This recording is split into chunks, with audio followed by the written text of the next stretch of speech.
Okay. Okay. Yang kedua, kita nak cover tentang promote my shop.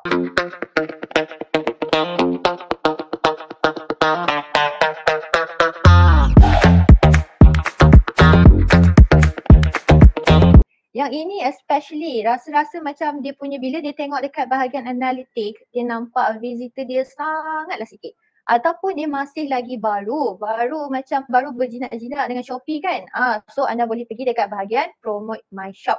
Tekan create. Okay, so dia akan keluar satu paparan dashboard seperti ini. Anda masukkan nama kempen dahulu, katakan kempen awareness. Sebab apa? Nak bagi orang nampak anda punya shop kan. So anda masukkan bajet sama ada unlimited ataupun ada bajet yang tersendiri. So bolehlah letak RM100. Sebab kat bawah ni dah tulis dah. Suggested dia RM91. Anda boleh follow dia punya suggested, tak ada masalah.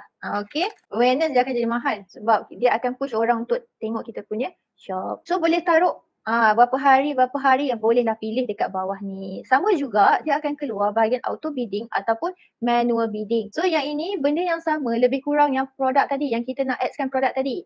So anda bolehlah masuk. Kalau auto bidding, so Shopee akan optimizekan sendiri based on the algorithm yang ada.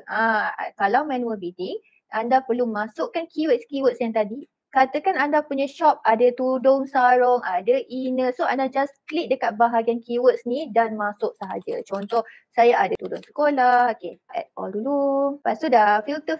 Lepas tu saya ada pula, saya ada inner. So anda bolehlah add lagi. Tak ada masalah. And then anda just filter balik. So segala keywords ni, katakan ada customer dia mencari, so dia akan keluar dan suggest kepada mereka. So yang dekat bahagian edit match type ni, dia ada dua. Satu broad, satu exact match. Okay, yang kedua-dua ni is better broad. Sebab apa? Kalau exact match tu, contohlah kalau orang tu dia nak cari tudung sekolah warna hitam.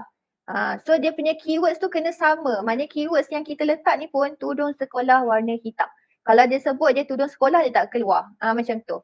Kalau broad match ni, so dia akan lebih besar. So kalau tudung sekolah warna hitam, tudung sekolah pun muncul, tudung kali hitam muncul macam tu. Okay, anda tekan confirm sahaja. And then kat bahagian bawah ada add creative. Add creative ni tak payah sentuh apa-apa lah. Kalau sebab kita shop kita dah siap, dah ready, just tekan default and publish. Settle untuk kita punya shop. So kita boleh pergi ke ads yang ketiga, ads yang live.